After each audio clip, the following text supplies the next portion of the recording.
A gente vive a era da maquiagem corporativa. O escritório nunca foi tão colorido, a rede social nunca foi tão atrativa, mas a produtividade, essa não acompanha o mesmo requinte, o mesmo ritmo de evolução, não é? Nós vamos reagir mais uma vez aqui, falar um pouco sobre o relatório da Gallup. Esse é o segundo vídeo em que eu trago alguns aspectos aqui que eu acho que vocês vão gostar. Não trata-se de uma crítica unicamente à gestão de pessoas nas organizações, mas uma proposta. Um olhar para, tá bom, é assim que tá, mas o que que a gente pode fazer como próximo passo? Então, seguindo adiante, eu quero aqui apresentar para vocês, né, o relatório da Gallup, que apresenta, né, que em 2025 o engajamento dos colaboradores caíram pelo segundo ano para o seu pior nível, o seu menor nível desde 2020, ok? Então o que que a gente tem? A gente tem uma evolução constante de 2009 até 2019. Em 2009 foi 12, subiram 10 pontos percentuais até 2019. Depois de 2019 para 20 houve essa queda, muito em função do Covid, da pandemia, e aí uma retomada começa a acontecer, então em 20, 21, 22, só que a partir de 22, essa tendência de retomada de crescimento, ela se torna uma estabilização. Então, em 2023 foi o mesmo engajamento de 23. Isso aqui é uma escala que chega até 100, tá, pessoal? De 12 perguntas da Gallup, que pondera essas perguntas. E aí, a partir delas, o engajamento é extraído como indicador, né? Calculado como indicador. Pois bem, então, em 23, o resultado foi 23, igual ao do ano de 2022, pois isso baixou para 21 e agora, pelo segundo ano consecutivo, baixou para 20. Veja, agora eu quero fazer uma leitura com vocês. Aqui no vídeo anterior eu falei sobre inteligência artificial, se o seu impacto na produtividade tem sido o esperado ou não. Mas eu quero falar também sobre outros fatores, sobre gestão. O que que eu trouxe aqui para vocês? Bom, o engajamento tem caído. O custo do baixo engajamento global tem um impacto de aproximadamente 9% do PIB global. Gente, isso não é uma medida contábil que as empresas efetivamente perderam esse valor. Isso é uma comparação de uma correlação estatística feita pela Gallup, dizendo que caso a gente resolvesse o problema do engajamento global, ou seja, que a gente puxasse aqueles engajamentos que são muito baixos para um nível aceitável, o impacto na economia global seria de 9% do PIB. Quando a gente olha para um PIB anual, isso aqui é o dado do Banco Mundial de 2024, o PIB global foi de 110 trilhões de dólares, tá, em 2024. 9% do PIB global a gente está falando de mais de 9 trilhões, né? Mas arredondando aqui, 9 trilhões em oportunidade perdida. O que significa, para fins comparativos, do PIB do Japão e da Alemanha. Então, vamos supor que nós consigamos aqui, em um movimento global, melhorar o engajamento. A gente adiciona o equivalente a um Japão e uma Alemanha na economia global. Isso é algo muito significativo, sem dúvida. Mas o que que esse custo do engajamento global, o que que causa esse custo? O que que tem causado? Então, a Gallup faz uma análise e procura essas informações. Então, outra coisa que chama a atenção é que o bem-estar e o próprio engajamento dos gestores tem caído mais do que o engajamento médio, né, dos demais colaboradores. E existe também uma correlação entre o engajamento e o bem-estar dos gestores e o engajamento dos colaboradores. Então, quanto menor o engajamento do gestor, menor o engajamento das pessoas que trabalham sob sua gestão. Quanto maior, enfim. Então, o gestor é uma alavanca importante para a gente melhorar o engajamento. Veja, se a gente pensar no conceito de alavanca, em colocar em um ponto de pressão o esforço, para que esse esforço efetivamente escale, alavanque, esse lugar é o gestor. Isso parece óbvio, mas tudo é óbvio desde que você saiba a resposta, né? Quando você tem possibilidades conflitantes, por exemplo, a gente poderia pensar que o gestor não fosse essa alavanca e teria uma teoria oposta a essa. Quando a gente sabe que é isso, a partir de estatística e correlação, a gente deve considerar isso como uma verdade ou como uma probabilidade alta, no mínimo. Então, parece óbvio depois que se tem a resposta, mas antes de se ter, é importante demais a gente fazer as coisas por análise estatísticas, por fatos e dados e não por inferência. A gente tende a errar muito por obviedades aparentes que são comprovadas erradas. Tem muita coisa que a gente acredita que é óbvio, mas na verdade é incorreto. Pois bem, então o que a gente deveria fazer? Investir em gestores. Gestores engajados são a chave para reverter o problema. Saindo da tela para melhor mostrar a conclusão que a gente chega aqui. O bem-estar leva ao engajamento dos gestores. Então, investir no bem-estar dos gestores pode reverter essa curva do engajamento, e investir no bem-estar dos gestores vai melhorar o engajamento dos gestores, que por sua vez vai melhorar o engajamento dos colaboradores. Essa é a hipótese que a Gallup traz como uma hipótese altamente provável, comprovada por correlações. Veja, então eu trouxe aqui para vocês esses elementos, e aí vocês podem pensar, Eduardo, agora você vai falar então que a gente tem que fazer com que o nosso escritório seja colorido, que a gente tenha puffs, que a gente faça ginástica laboral com todo mundo. Então, é assim que a gente resolve o problema de engajamento.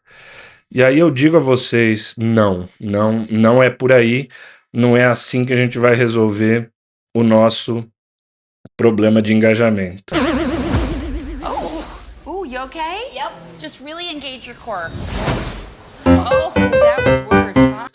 Mas eu não estou aqui para dizer como não se faz. Eu estou aqui também para dizer como se faz. Então, olha que o engajamento dos gestores em 2022 era de 31, ele caiu para 22 em 2023. Essa queda aí, né, de 9 pontos é algo substancial, tá? Então, ela é muito mais significativa do que a queda, né? Se a gente for olhar e fazer a comparação com o global, né, o resultado global, que era de 21 para 20, a gente está falando em 1 ponto percentual contra 9 aqui. Então, existe uma queda muito maior por parte do gestor no que diz respeito ao engajamento. E aí, a crise do gestor é o seguinte: do que a gente está falando aqui? O PowerPoint executivo versus a realidade. O gestor ele não vive de PowerPoint executivo, embora ele precise entregar. A realidade dele é que ele é um extintor de incêndio permanente, um bombeiro de luxo eterno.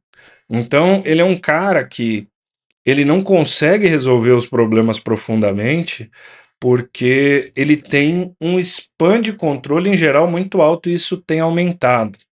Bom, o que é span de controle? Significa o número de liderados por líder.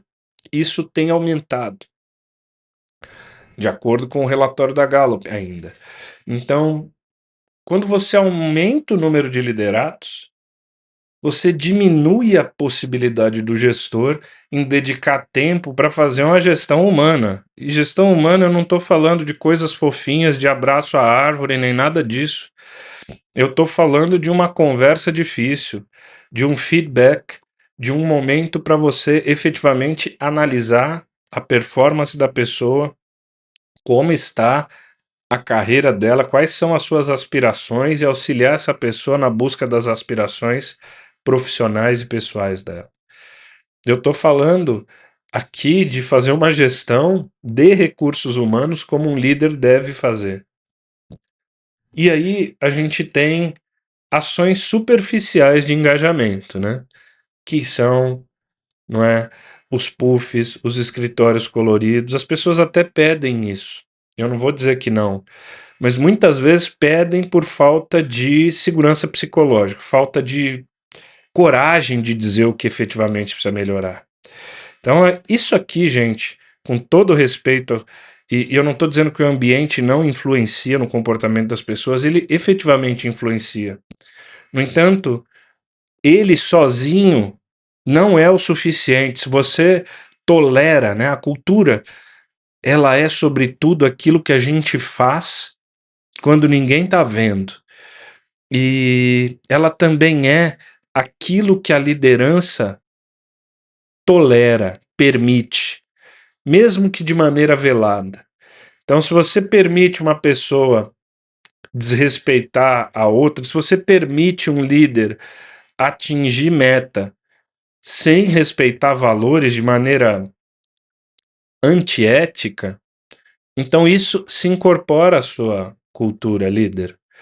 Então, aquilo que você permite, tolera, e aquilo que você faz quando ninguém está vendo é o que determina a tua cultura. E essa questão da perfumaria, do ambiente, da cor, do colorido e tudo mais, de novo, é usar um borrifador de água para tentar conter um incêndio florestal.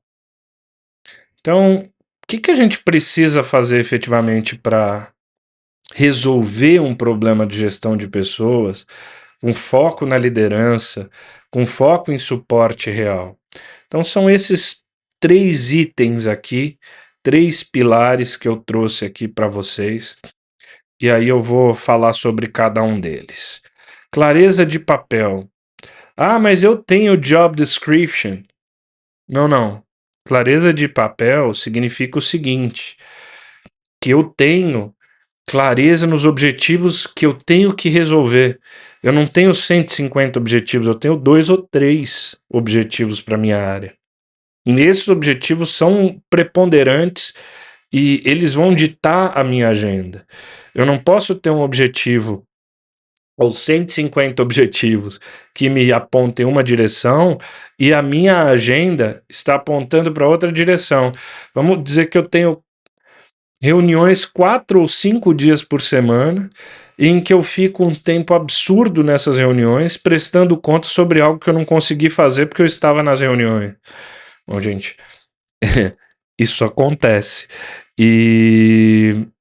E aí, muitas vezes, o que o gestor precisa é efetivamente assim: o que você, organização, quer de mim? O que eu posso fazer para contribuir com os resultados da organização? Bem, então, clareza de papel nesse sentido. O segundo elemento, um método sobre, no sentido de acima da motivação. Então aqui a gente tem muita coisa motivacional, palestra, eu vou engajar o time aqui de maneira motivacional, mas o verdadeiro engajamento se dá a partir do momento que você tem método, que você tem objetivo, que você tem ritos de gestão, que você consegue acompanhar os seus objetivos de uma maneira minimamente estruturada. É evidente aqui, pessoal, que eu não estou propondo que as organizações sejam 100% Six Sigma, método, gestão e nada mais, porque isso mataria a inovação. Mas eu também não posso ser o extremo oposto, eu preciso equilibrar essas coisas. Uma organização saudável, ela tem estrutura e desestrutura convivendo ao mesmo tempo. Então, você tem, sim, elementos de inovação e de tentativa e de modificação e de alteração, mas para aquilo que é essencial para a sua existência, para aquilo que é um processo-chave para o seu cliente, você precisa ter estabilidade. E aí esse método é super importante. Veja, suporte real. O que eu estou falando? Muitas das vezes a proatividade é punida.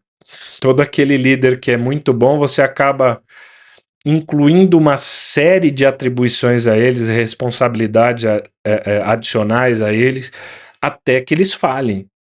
Então, assim, esse líder ele precisa descansar. Esse líder ele precisa, não no sentido de a gente vai ser bonzinho e vai deixar ele descansar aqui um tempão. Não, não. Ele precisa ter um desafio proporcional à sua capacidade de entregar. Quanto melhor ele é, mais estratégico é o desafio que você deve entregar a ele. Não mais desafio se entregar a ele. E você precisa dar recursos para ele entregar esses desafios. Né? Eu estou falando, quando a gente fala de recursos, a gente fala de dinheiro, de investimento em equipamentos, ou em pessoas, ou em seja o que for que é necessário para que esses objetivos sejam alcançados. Precisa gerar payback, é natural. Mas vamos lá. Sem investimento, sem recurso, é impossível um líder buscar esses resultados. Enquanto você tratar a gestão como uma maquiagem, você vai continuar deixando dinheiro na mesa.